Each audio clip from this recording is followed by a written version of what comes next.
Bonjour tout le monde, j'espère que vous allez bien. Je signale que cette vidéo est destinée aux élèves de troisième année moyenne, surtout ceux qui ont terminé le premier et le deuxième projet avec leurs enseignants en classe.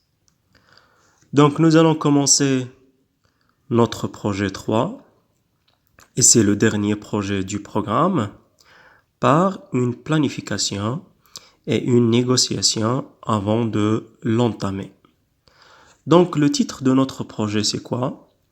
C'est réaliser un cahier de souvenirs de la classe et un recueil de récits de vie à caractère biographique.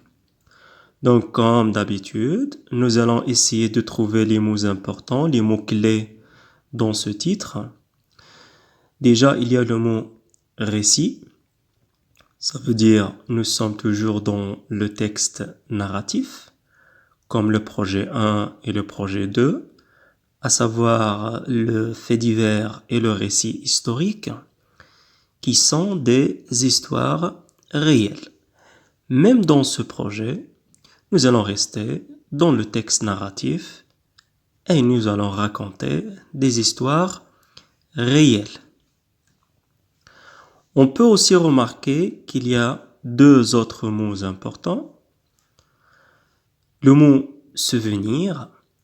À la base de ce mot, nous allons voir le titre de la première séquence.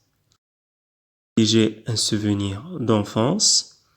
À la fois, c'est le titre de la séquence et aussi la consigne de la production écrite qu'on va voir à la fin de cette séquence. Le deuxième mot, c'est biographique.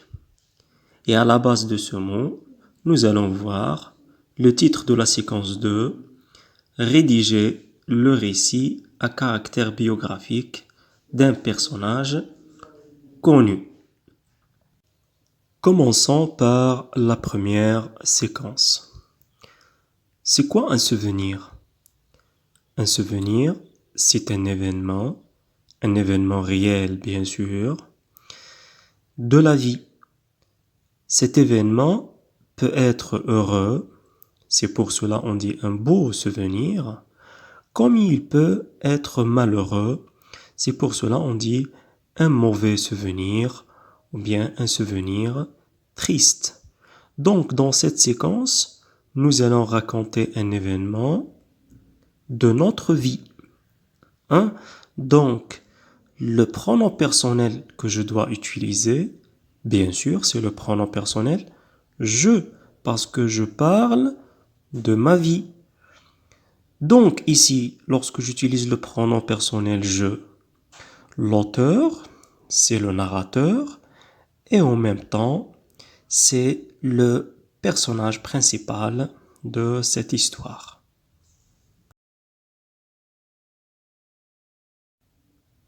Pour la deuxième séquence, nous allons rédiger le récit à caractère biographique d'un personnage connu. Un personnage connu, ça veut dire un personnage célèbre. Il peut être un joueur de football, par exemple Lionel Messi. C'est un joueur très connu. Par exemple, des personnages historiques, par exemple algériens, l'Arabi Ben Mehdi, l'Emir Abdelkader, ce sont des personnages connus et célèbres. Bien. Maintenant, qu'est-ce que ça veut dire biographique? Biographique, on peut partager le mot en deux parties. Bio, ça veut dire la vie. Graphie, ça veut dire écrire. Ça veut dire biographie, c'est l'écriture de la vie ou bien c'est raconter la vie d'un personnage connu. Donc, l'histoire de la vie d'une personne.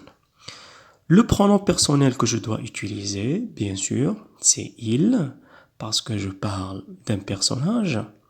Ce n'est pas comme le souvenir, je parle de moi, j'utilise le pronom personnel je. Ici, je parle d'une autre personne, donc j'utilise le pronom personnel il. Ici, l'auteur n'est pas le personnage. Une dernière remarque. Ici, dans le souvenir, il s'agit d'un récit à caractère autobiographique. J'ai ajouté auto, ça veut dire l'auteur raconte sa propre vie. Ça veut dire l'auteur, c'est lui le personnage. Merci beaucoup.